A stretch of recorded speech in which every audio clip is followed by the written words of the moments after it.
Yeah. The 1-year-old too, but she wouldn't have got to get on everything, but the 3-year-old would have been all over it. And the 1-year-old can make a lot of noise. Yeah. There's drums and there's She likes that. Yeah. Both of them like that. Okay. We ready? We're ready. Okay. Welcome back to the Discovery Center, and thank you for joining us.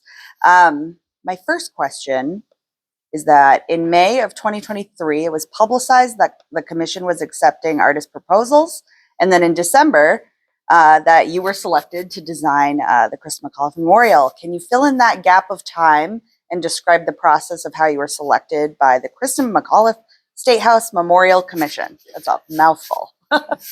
It was an incredible time. I entered the competition. I got the competition across my desk I think it was 48 hours before it was due. So I didn't have much time. Yeah.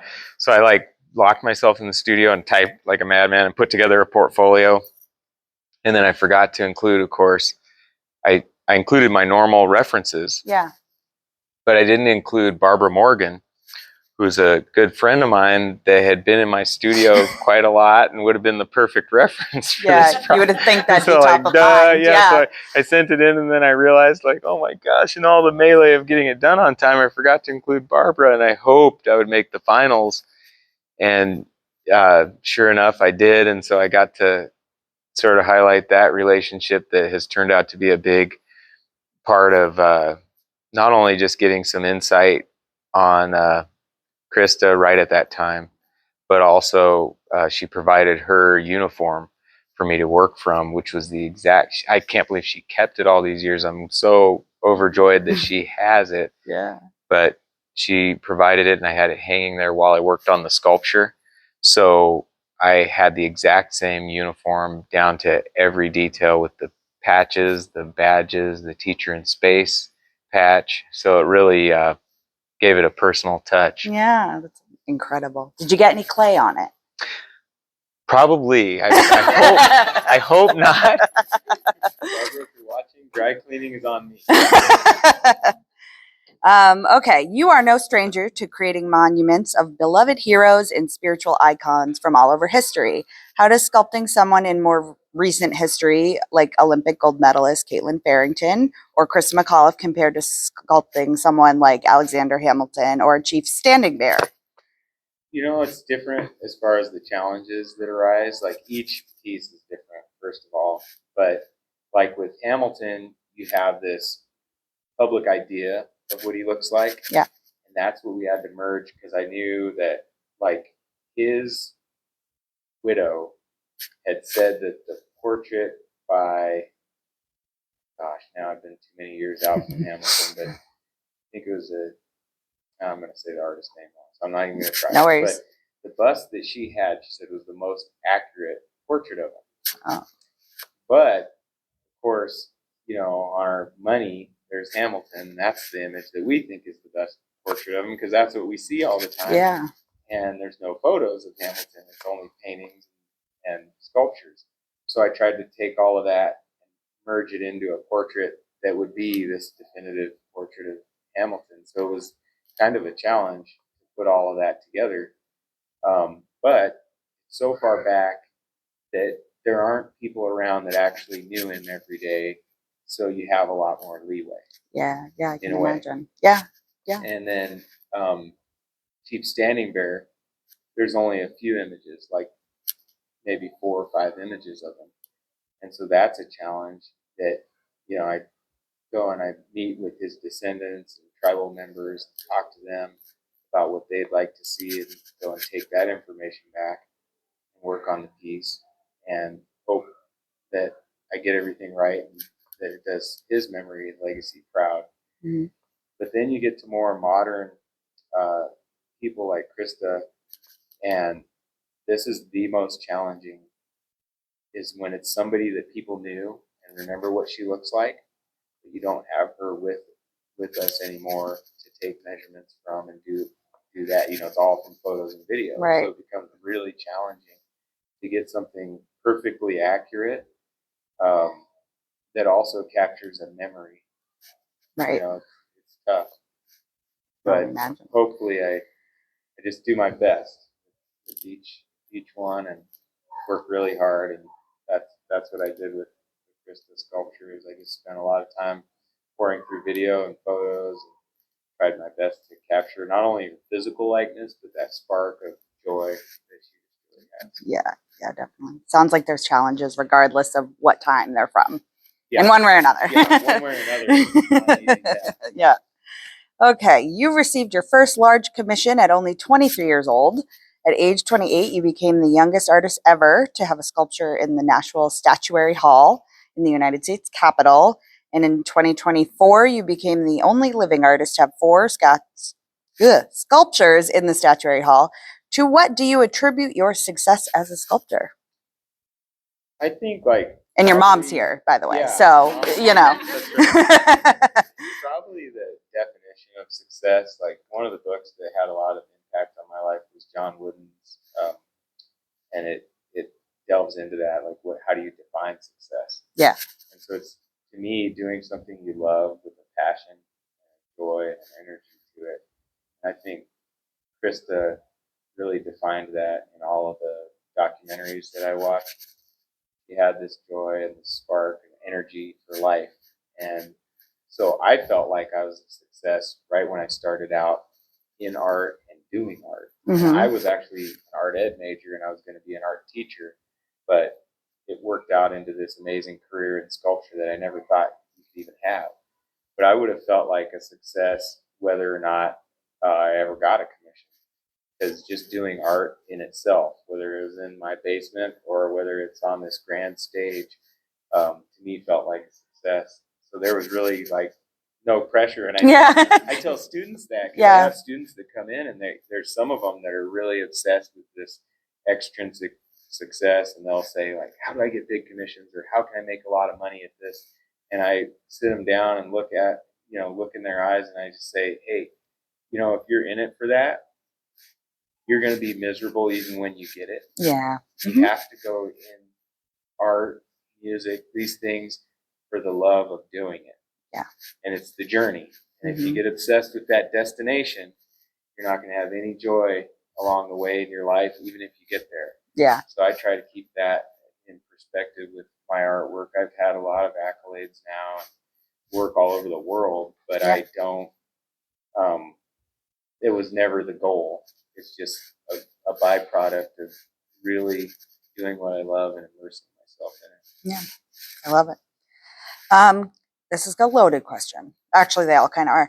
Can you describe your process in sculpting? How many pieces are you working on at any given time? How much time is put in the clay mold versus how much time you spend on once the piece has been cast in bronze? When is the most ideal time of day for you to work on a piece? And since when can different colors be applied to a bronze statue? And how do you even approach that part of a project? Yeah, so as I work on the piece, I guess the ideal time, it's strange because inspiration hits you at different times. But for me, I'm kind of a night owl. Okay. Like this piece I had to work on around the clock. Like I had no chance of making this deadline happen without working morning, noon, and night. So I did. And I would go in I don't go in incredibly early because I work really late. So I'll go in at about 9 a.m. And work all day. And then I'll come in at night and spend a little time with the family and have dinner. And then when the kids go to bed, I go back out there every night till at least midnight. Wow. And that's how I worked on this sculpture in order to get it done on time. But the ideal window there really for me is like probably 9 or 10 p.m. till about 2 or 3 in the morning. I love those hours. Like those are like the world shuts down, everyone's silent. And every now and then when I can become a morning person, the morning hours are the same way. If I just for some reason wake up at 4:30 and there's nothing to do, those hours feel that way too. Because your phone's not buzzing, and I'll turn that off, but just I think the day hours, just knowing that it's people are asleep, that the world, when it's all closed down. When people wake up, I'll have this done. Isn't that great? Yeah. So you get to be alone, quiet, peaceful. That's to me the best time to do the artwork. Then as far as patinas and the sculpture coloration, that's something I've kind of developed over the last 22 years now, 23 years since I started doing bronze. And when I started sculpture, I started with water-based clay, and you can do glazes or whatever. Yeah. But, there are limitations on that, and glazes are really thick. So for figure sculpture, it's not really ideal. Usually you leave them more bare, just wax them when they're clay. Yeah. But then for bronze, we do like a chemical patina. So we actually heat the metal and then spray or paint on, brush on different chemicals that will oxidize and give it different colorations. So it's really been sort of a fun learning experience that I've gained some expertise in now. Yeah. Over time that I didn't have in the beginning. When I did my first bronze, it was kind of like magic. Watching the foundry do it and kind of telling them what I wanted. Mm-hmm. And it was hard to even work with the patineurs at the beginning because I didn't know all the chemicals and I didn't know all the heats. And so the piece sometimes wouldn't turn out how I wanted, even though I was trying to communicate this with a patineur who was very, they had a great deal of expertise. Right. But it's kind of this mind meld that you're not able to do because you don't know. Mm-hmm. But then as I started doing my own patinas for years and years and just making mistakes and reblasting them and redoing it over and over, I became good enough at the patina process where now I can either do it myself or I can communicate with a patineur or have a team that we're all sort of communicating with. And I know enough about the heats and temperatures or the polishes of what I think is going to look good. Yeah. So we can nail it. I don't want to say every time, but almost every time. Very cool. Very cool. And luckily, we nailed this one the first try. Oh, We yeah. did not have time. We patinaed this sculpture the night before it went on the van. So the lacquer was drying. We got done in the afternoon. The lacquer was drying. I went home, took a break, and then shot photos in front of a backdrop late at night, the night of. And then that morning, woke up early, laid her down, and put her on this custom pallet that we built for her. And we were still building the elements of the pallet as the guy was there with the van and loaded her up and she made it here safely on time. So we're not, I guess we can make government proud. We're on time, on budget. On budget's an important Yes, one. that's a priority for sure. That's great. What challenges did you face on this sculpture specifically? Obviously, we talked about inspiration wise and capturing the person. And did you feel any pressure around the significance of it? Yeah, the pressure of the significance and the deadline were immense. I wanted with all my heart to get the sculpture right, and I knew that was paramount, even above the deadline. I mean, I hate to say that. I can say that now because it's installed. I couldn't say that to the committee. Yeah, If this isn't turning out, I'm not sending it. We will say nothing. But in hindsight, I can say that's number one is quality. Because at the end of the day, as an artist, you're signing this, so you want it to be perfect. Yeah. So I tried to condense the normal amount of hours that it would take into a shorter amount of time. So that just means working more hours around the clock. And the foundry did that for me as well. Like they were in on weekends, and the metal worker, he really had to work nights as well. I mean, we all came together and made it happen just in time. Yeah. And so that was tough. But also,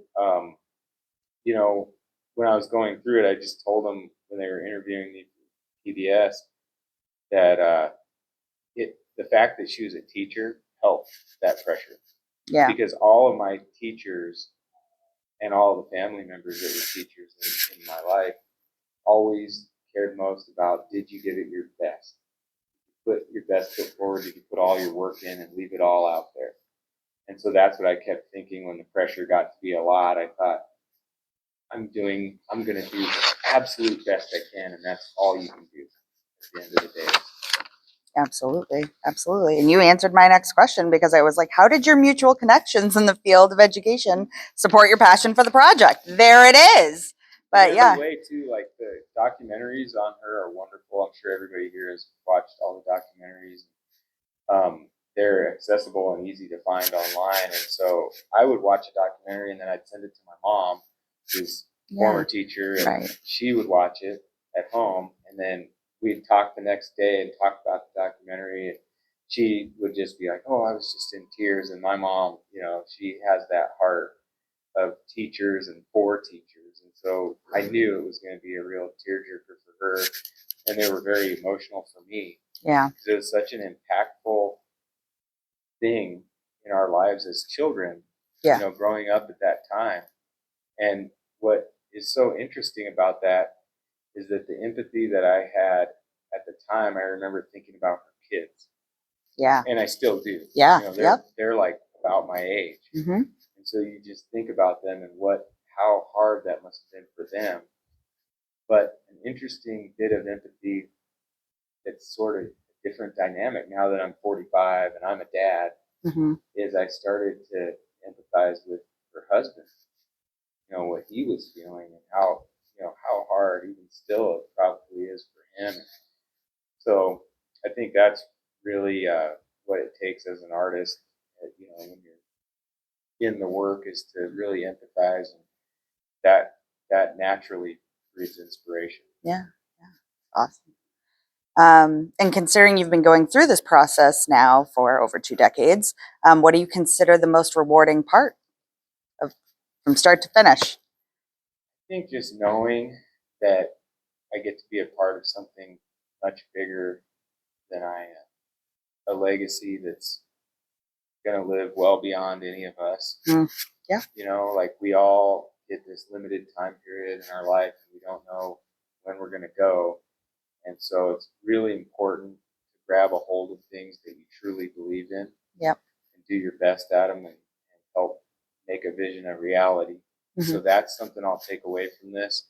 Yeah. And then the other thing that I felt like during the process is just re-immersing myself in her life, is that it really made me a better person and a better citizen. Because that's what I took from her, is that, teachers across the country are such good citizens in general. Yeah. And it's all about helping others, teaching the next generation, and what good they can do in the world. And I think that hit me 100%.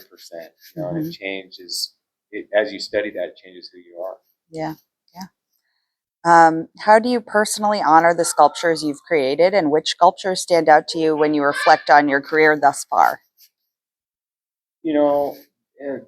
It's interesting because I get asked a lot in a different way, like in the studio, like, do you have a favorite? Which is your favorite? Right. I imagine you can't, because you go in this process where you're so, immersing yourself in this person's life. How could you if you're spending the time?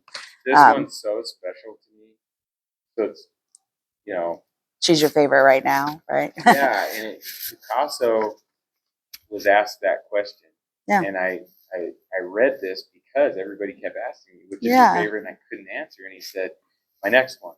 Yeah, that's a great answer. That's a good answer. But to me, it's really even that's not really sufficient, because it's almost like a parent, you'd ask, like, what's your favorite kid? Right. Like, this one's so special, I love them. And this one challenges me, but it's awesome because they've got this spirit to them. Right. It's like each piece has been different in that way. Mm-hmm. And they're all really important and special. Right. But there are those that I'm really proud of how they turned out. Mm-hmm. And Christa's second to none. Mm-hmm. There's emotion to the piece. Oh, I'm so excited. Detail. Yeah. And it's just going to be really great to see her on that Capitol lawn unveiled. Oh, I'm so excited. Another question I had. So you do keep some of the clay on display, right, in your studio? Yeah. Is there any rhyme or reason to those? Or they just stayed? Where do the extra ones end up? How does the storage process go? I wish I had like a massive facility, like a museum of your own. I would keep them all. Do you want ours? Just kidding. Yeah. There's something that you sort of fall in love with. Yeah. As you're working on them that many hours, and then they're the original that you mold right in order to create a bronze, and then you've got the clay and it's kind of beat up. We have to cut the arms off usually, or different parts, Must and be mold hard. those separately. And it's molded in sections, so you can kind of see where the mold sections are pulled. So they're not in perfect condition once you pull those, but they're wonderful, and they have this feel of like almost when you go to Europe and you see like in the the big museums like the Uffizi or whatever, they've got all these old original marble or plaster pieces in these ruins, and the arms are missing. And so you feel that way sort of looking at these clays. Yeah. And I hate to get rid of them, but sometimes I run out of room, so I have to recycle the clay. At least you recycle. I do recycle. That's good. And the clay is expensive. It's like I bet. use oil-based clay, so it's free. It's recyclable. It's not. It doesn't dry out or anything like that. Oh, so cool. I can scrape it, or in summer I'll put it outside and put a clean tarp down, and it'll kind of melt off. Oh. And then I'll reuse it. But it's like $5 a pound just for the clay. Wow. And so you're talking, 1,000 pounds of clay, and that's money that you'd have to buy new clay. So it works its way out, but it's hard to recycle. Yeah. And then you look at something, you're like, can I borrow your hand? Am I, And they're so big that, like the piece I did in California, the where cultures meet, the globe was so big I had to recycle it immediately. Yeah. It just wouldn't fit in the studio. And Chief Big Elf was the same way. So large that there was just no way I could fit the piece. Yeah. But I'd love to keep them all. I have Christa still. Oh, She's good. I want to see that, but I think I have to see the statue first. Maybe she'll end up here behind glass or something. We'd take her in a heartbeat. Melissa, can we have it, please? Thank you. Like, seriously, whatever. I would, even just to see an image, which I'm like, I will see it at some point after the unveiling, I'm sure. But I know I was bugging, the commission. I'm like, can I see a toe? Can I see a strand of hair? Can I have anything? Can I have the clay? Look, he posts the clay. I want to see it.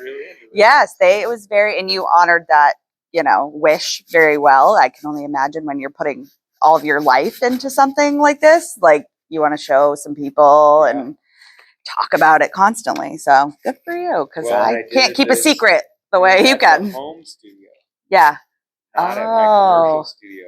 So really no one saw it. Hardly anyone. Yeah, because it was back behind my house, which was purposeful. I was thinking about where I would work on it, and I can lock my commercial studio door and keep it under wraps. But at home, it's a lot easier to work those night shifts. You can't beat the commute. Yeah.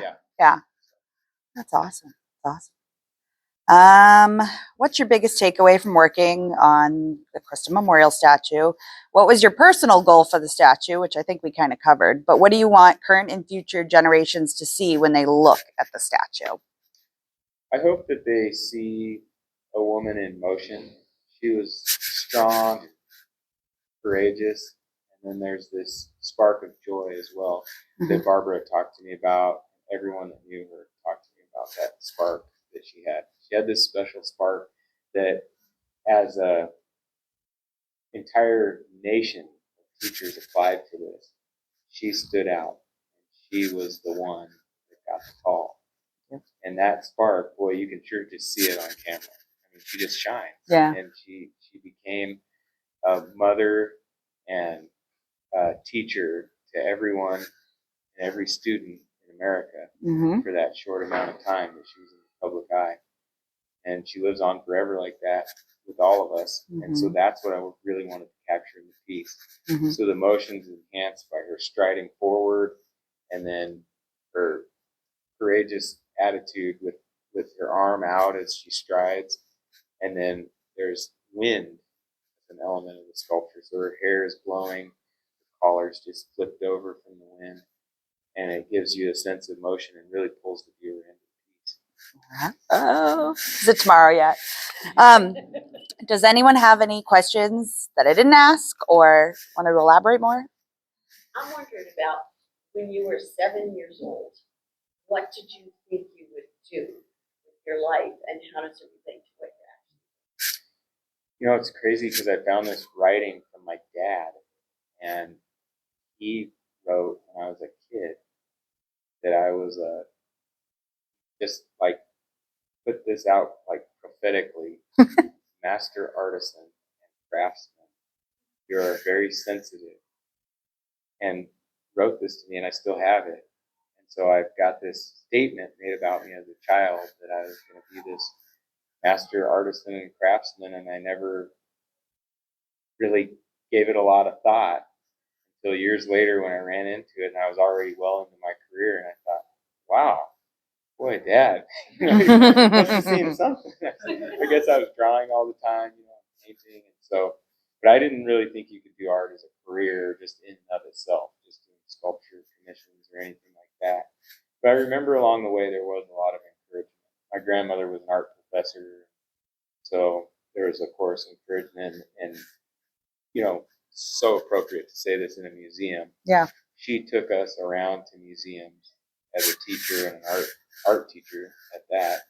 So I remember being around great art all the way up, even as a little kid. Mm-hmm. So that's the kind of thing that seeps into you if you have that talent. And that's what I see here is there's that ability to show them and expose the kids to STEM here at the Discovery Center, so that when they get to do those fun little things, there's this seed that's planted in them. And so later when you have those students that are talented in STEM, they're going to remember all of that, and it's going to blossom, and it's going to seem like it came from out of nowhere. Yeah. But it didn't. Right. It takes that nurturing, and that's sort of the story of my life, is that nurturing for the arts, it was always there from a very young age. My mom was a kindergarten teacher, so even in kindergarten we were doing all the little art projects, and things. Finger paint. Yeah. Before you can remember, you're learning things. Yeah. So we're trying to do that with our kids now. It's really important. Yeah. Critical years.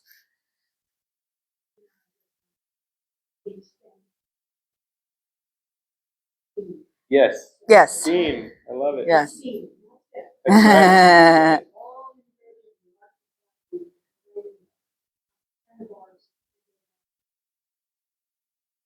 I love it.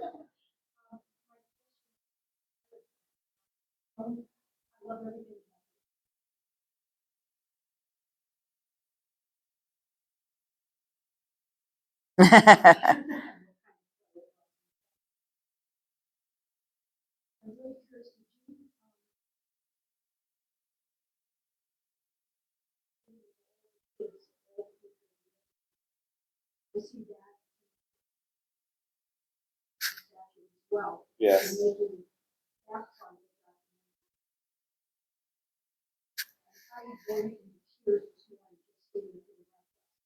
There's be some tears tomorrow for sure.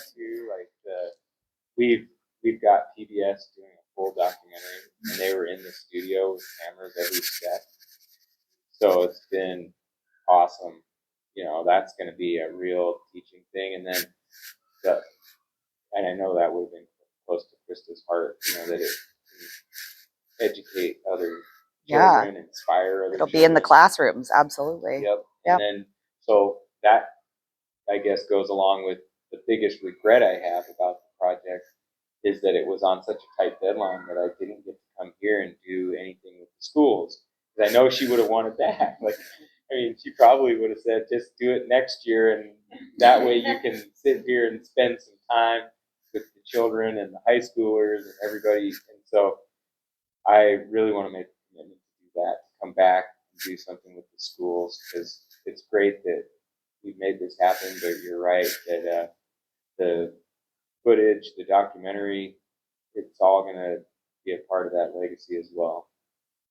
So, yeah. And then the clay, I started out with potter's clay when I first started doing sculpture. So I did terracotta, porcelain, all these different busts and little figures in water-based clay that we fire and do that. But now with the monuments, of course, even with smaller figures, it's a little more difficult because you have to keep it wet. So you have to always cover it with plastic when you leave, and you have limited time, and sometimes it'll crack off the armature. So it's just a little trickier, especially the big piece. So now I use oil-based clay. So it's like a plastiline, or the brand I use is not the plastiline brand, but it's similar. It's oil, wax, and natural clay mixed together so that it never dries out or hardens. So you can recycle it, and then when I'm working on a piece, I can go in for a lunch break. I don't have to spray it and cover it. And of course, in the old days, before they had that type of clay, they would have to, like 100 years ago, they'd have assistants in there that were just there to keep the clay moist while the sculptor was working. So I don't have to do that. So that's nice. That would be me in a studio. Yeah. I got this. Have a cot in the corner Yeah. of the studio with the assistant. Rotate. Yeah. Wild, wild. You have to take weather into consideration.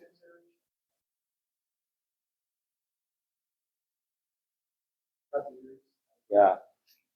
Yeah, New Hampshire gives us a challenge with the weather, right? Sometime, every now and then. You get a winter here, don't you? We get a lot of everything. Yeah, so I cut my teeth in sculpture at University in South Dakota, in northern South Dakota. And so they have some of the worst weather in the nation. I mean, but I'm sure you get probably almost as much snow here, but they have like 30 below temperatures. So bronze is the perfect material for outdoors in inclement weather. It really handles well because it's non-ferrous, so it won't rust like steel would. But it will change colors because of the weather. And so the patina that's on it now will naturally age, and you can see the bronzes that are on the State House lawn. That's the color that this will eventually get to. Now we lacquer and wax it, and so it'll probably take many, many years. I mean, to get there, but eventually you'll get like dark browns and sometimes some greens and things like that from the moisture in the environment. Now, does the state have to maintain it? Do you give them directions? Like, here's this beautiful piece of art. You need to do this every year, please. Luckily they already do that with their collection. They wax them, and it's with a paste wax. They actually use bowling alley wax that they use on the bowling alley. There you go. And so they use that hard wax, and if you wax them once or twice a year and keep them clean, they stay a nice patina for a long time. And they must do theirs because there's very little green on them. They're a dark brown, and they kind of stay that dark color for a long time. Oh, yeah. Melissa? Yeah, my question is, what is your dream project? What would you love to do? This. That's easy. This has been a dream. Like, seriously, this has just been a total dream to do this in every way. Well, I know you must have next. Yeah. What would you Is it a rock star? Is it Steven Tyler? Well, I'm working on a country star right now. Oh, teaser! Wow. I just finished the Merle sculpture, so it's at the foundry right now being cast, and then we're dedicating that in Muskogee, Oklahoma. Do you listen to the music while you? Oh yeah. Krista didn't put out a I record. could sing it all, but I don't want to embarrass myself. Yeah. But it's been really fun. I mean, I've had a lot of really just a dream career of projects that are inspiring, that I love and want to do.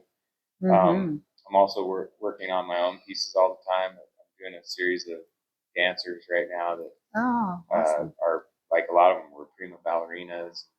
They are posing for these really athletic, dynamic sculptures that have turned out beautifully, and I'm sort of reacting to their poses and doing, like, one of them turned out to be the angel, the one that's one of the series, the one I went up in Montreal to see. But there's many others, and I'm not going into it with a narrative. I just sort of react to the pose and think, like, that one I just saw an angel, so I made her into that. But each one's going to be different in that way. I'm just going to kind of interpret it as I go. Have you ever sculpted yourself? I did. One of my first pieces was for Sculpture 1 class. We had a self-portrait project that we had to do. And that was when my professor was like, hey, you got an knack for this. Hey, that looks like you, buddy. Keep doing this.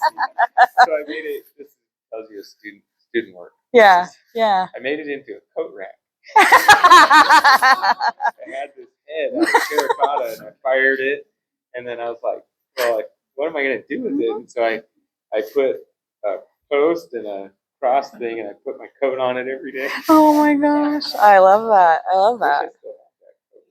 Oh, I should have that in the studio. you can remake it though. Yeah.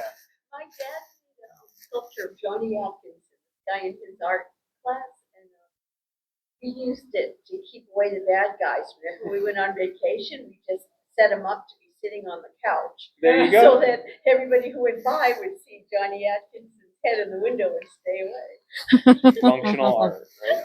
Mhm, mhm. Well, I mean, I could go on all day. Does anyone else have any questions? Nothing? Oh. I did the Sarah Winnemucca that's in the visitors center. So she's the native woman Yes. with the dress and the fringe. And then I did the Chief Standing Bear. That's the big one in, as you go into Statuary Hall upstairs, right near the rotunda. And then in that same room, I did the Dr. Norman Borlaug. He's the man writing on the notepad with the wheat blowing behind him. And then the newest one, Daisy Bates. And that's an amazing placement. She's in that same room, but she's in the corner and right next to Jefferson Davis' statue. Daisy, if you don't know, she was the leader of the Little Rock Nine that selected the Little Rock Nine to integrate schools in Arkansas. So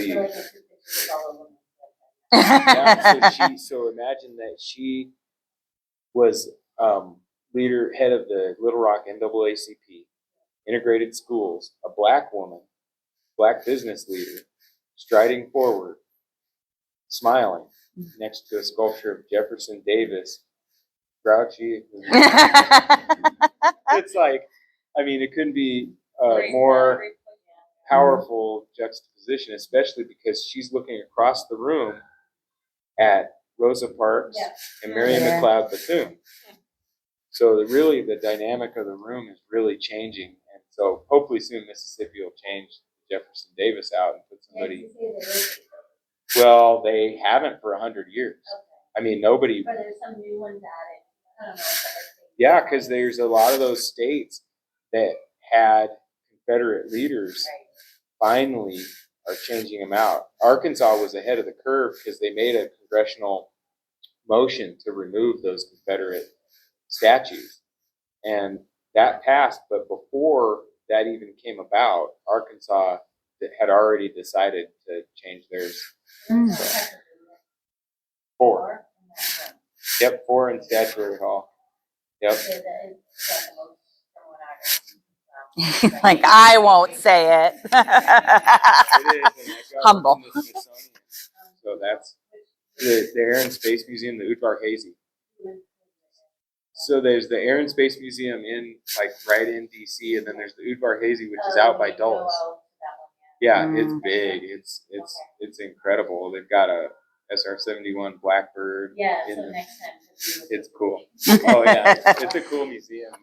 But yeah, Bob Hoover was a World War II hero and POW, and then he became this really well-known aerobatic pilot. He was great at the air shows, and he loved the crowd. So it's him with his hat off, waving to the crowd, walking out, and they've got his airplane in there. So his actual airplane's right behind him. So it's really cool. How many do you have total? Not hundreds, but probably getting up there, like maybe 70, 60. Should start a tally studio wall. I need to do a map. I used to have an interactive Google map on my website where you could it showed pins of where they were and you could click on it and it'd show you where it is and how to get there.